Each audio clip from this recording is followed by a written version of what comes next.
सुप्रभातम बेटा, कैसे हैं आप सभी। आज देखिए हमारे स्वतंत्रता दिवस भी आ रहा है, जिसपे आप सब तैयारी भी कर रहे हैं। और कोरोना का समय चल रहा है, इसलिए हम सब लोग ऑनलाइन तैयारी कर रहे हैं। और इसलिए आज देखिए हमारा कितना खुशी का विषय है कि हम स्वतंत्रता दिवस की तैयारी कर रहे हैं। और हमारी पुस्तक में इतना सुंदर पाठ है, त्रिवर्ण ध्वज है, अर्थात तिरंगा झंडा। त्रि यानी तीन, वर्ण यानी रंग, तीन रंग वाला कौन है? हमारा झंडा। इसी प्रकार से जो है अब देखिए इसकी स्टोरी है बेटा। कुछ बच्चे हैं, इसमें आपकी पुस्तक है, ये है 7th क्लास, जिसमें ये आपको चित्र भी दिख रहा है। कुछ बच्चे खड़े हैं और ये प्राचार्य हैं, यानी ध्वजारोहण के लिए है। तो इसको हम इसको स्टोरी के रूप में पढ़ेंगे कि जो है कुछ बच्चे आपस में मिलके जो है बहुत उत्सुक होते हैं। और आज तो आपस में बात करते हैं कि आज तो हमारे विद्यालय में हमारे जो प्राचार्य हैं, हमारे प्रधानाचार्य हैं, वो तिरंगा झंडा लहराएंगे, फहराएंगे। और आज तो और सभी बच्चे जिन्होंने भाग लिए हैं वो सांस्कृतिक कार्यक्रम भी करेंगे। और बाद में तो हमें मोदकानी यानी हमें लड्डू भी खाने को मिलेंगे। ऐसे आपस में बच्चे बात करते हुए जो है विद्यालय को जाते हैं। और जब आपस में वार्तालाप करते हैं तो उनमें से कोई कहता है कि क्या तुम जानती हो कि हमारा तिरंगा झंडा कैसा है? यानी क्या तुम जानती हो कि हमारा तिरंगा झंडा कैसा है? तो यानी किसी ने कहा, जिनमें मैंने आपको नाम बताया, डेविड है, सुची है, तेजिंदर है, ठीक है। तो किसी ने कहा कि हाँ मैं जानती हूँ, हमारा झंडा तिरंगा है। कि वो तिरंगा कैसा है? क्योंकि उसमें कितने रंग हैं? 3 रंग है। हमारा जो तिरंगा झंडा है उसमें 3 रंग है और इसीलिए इसको तिरंगा कहते हैं। तो फिर उसने कहा, उसका प्रश्न हुआ, क्या तुम उन रंगों के नाम जानती हो कि जो 3 रंग है, क्या तुम रंगों के नाम जानती हो? तो सूची कहती है हाँ मैं जानती हूँ। कौन कौन से रंग है? देखो ऊपर कौन सा रंग होता है? केसर वर्ण यानी केसरिया रंग। और मध्य में होता है श्वेत वर्ण अर्थात सफेद रंग। और नीचे होता है हरित वर्ण अर्थात हरा रंग। केसर वर्ण, श्वेत वर्ण और हरित वर्ण। तो हमारा तिरंगा झंडा कैसे 3 रंग वाला हो गया, इसलिए इसको तिरंगा कहते हैं। तो उन्हीं में से कुछ प्रणव या कोई तेजिंदर कहते हैं, अरे क्या तुम जानती हो, तुमने 3 रंग तो बता दिए हैं, क्या तुम ये भी जानती हो कि इन रंगों का कोई महत्व भी है? कि ये क्या सूचित करते हैं? इन्हीं रंगों को जो है हमारे झंडे में क्यों रखा गया है, क्या तुम ये जानती हो? तो दूसरा बच्चा कहता है कि हाँ मैं जानती हूँ। क्या ये जो केसर वर्ण है वो हमारे शौर्य का प्रतीक है। शौर्य यानी हमारे अंदर तेज आता, शौर्य बढ़ता हमारा। और जो ये श्वेत रंग है या सफेद रंग है, ये हमारे सत्य का प्रतीक है, ठीक है। इस सफेद रंग से सत्य का प्रतीक है। और जो हरा रंग है वह हमारा समृद्धि यानी धनवान होने का प्रतीक है। फिर उसमें से कोई बच्चा कहता है कि क्या इनके जो तुमने इनके अर्थ बताए कि शौर्य का, सत्य का और समृद्धि का प्रतीक है, क्या इसके अलावा भी इसका कोई और अर्थ है? कोई किसी और चीज को ये दर्शाते हैं? तो फिर कोई बच्चा कहता कि हाँ क्यों नहीं, बिल्कुल दर्शाते हैं। कैसे? कि जैसे केसर वर्ण शौर्य का प्रतीक तो है ही, साथ साथ वह त्याग और उत्साह का भी प्रतीक है, यानी अपने अंदर उत्साह लाते हैं।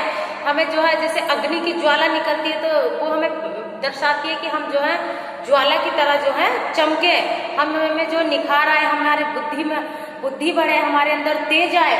उसने कहा अच्छा।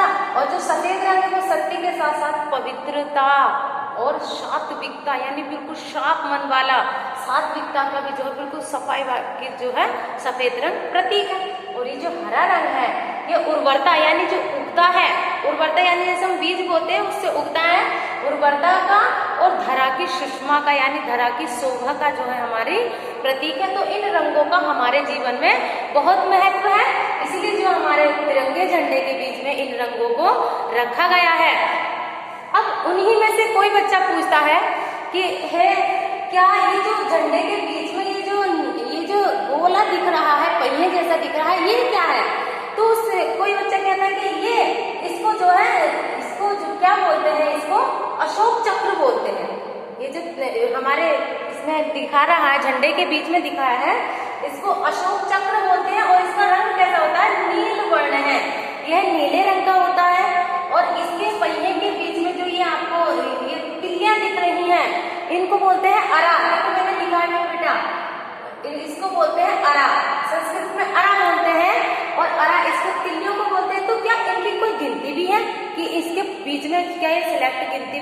में जो कितने तिल्लियां हैं?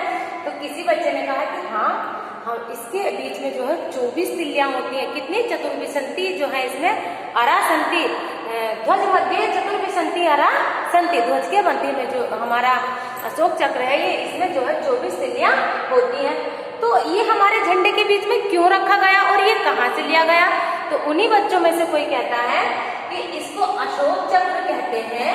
इसमें 24 तिल्लियां होती हैं जो सारनाथ के अशोक स्तंभ से, सारनाथ के अशोक स्तंभ से लिया गया है। और ये जो अशोक चक्र है क्या ये भी किसी चीज का प्रतीक है?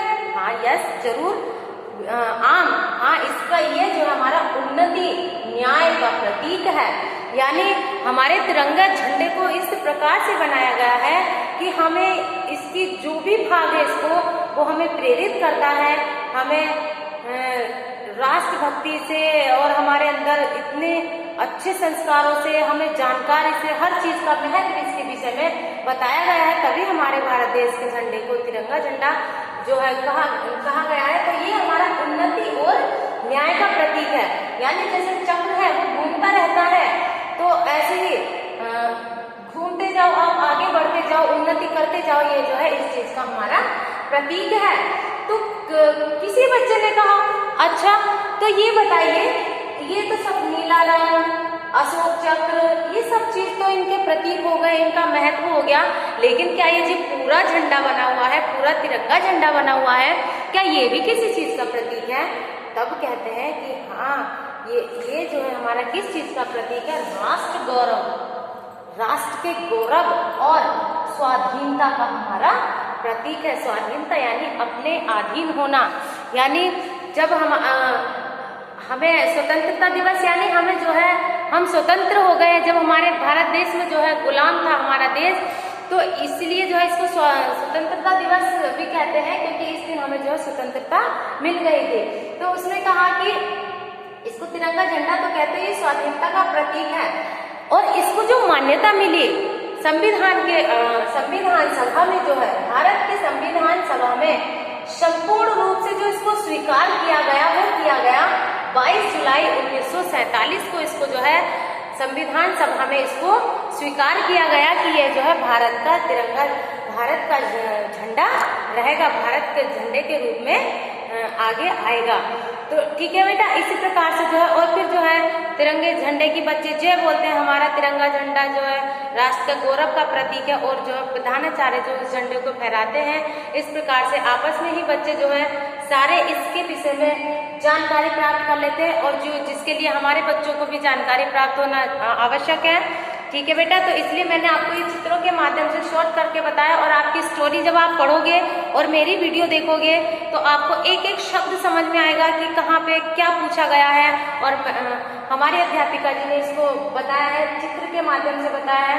तो आप बेटा देखिए, आप इसमें काम, जो कॉपी में काम करेंगे, आप बहुत प्यारा सा तिरंगा झंडा बनाएंगे अपनी कॉपी में, अपनी उत्तर पुस्तिका में बनाएंगे, और उसमें रंग भी भरेंगे। जो रंगों का महत्व बताया है उन्हीं रंगों को भरेंगे, और इसमें 24 तिल्लियां बनाएंगे। और इसी अगर हो सकता है तो आप इसी प्रकार से इसको एक पेपर पे बनाइएगा, बहुत सुंदर करके बनाना है। और ये हमारे सिर्फ देखने का नजरिया नहीं होना चाहिए, ये हमारे अंदर भी हमारे उतरना चाहिए। इसको अगर हम कहीं देख लेते हैं, कहीं गिरा हुआ होता है, तो इसका हमें सम्मान करना चाहिए। और कहीं भी हमारे जो हमारा राष्ट्रगीत है, राष्ट्रगान है, हमारा जनगण मन अधिनायक जय है, तो जब भी कहीं अगर हमारे कानों में उसकी ध्वनि आ जाए तो हमें जो है उसके सम्मान में खड़े हो जाना चाहिए। वैसे तो मैं इस पे आपको स्टोरी भी सुनाना चाहती थी, लेकिन नहीं सुना पाऊंगी। फिर जब हम कक्षा में कभी वार्ता होगी हमारी तो मैं आपको जरूर सुनाऊंगी। तो आपको बेटा समझ में आया होगा ये पाठ, तो एक बार देख लीजिएगा, इसको पूरे पाठ को देख लीजिएगा, और इसकी आप फोटो भी खींच सकते हैं। ठीक है, इसकी आप फोटो खींच लीजिए, स्क्रीनशॉट ले लीजिए, और फिर आप इसको इस प्रकार से जो है अपनी कॉपी पे भी दर्शा सकते हैं। ठीक है बेटा, तो मैं आशा करती हूँ आपको समझ में आ गया होगा सभी। ठीक है, ओके बेटा, बाय।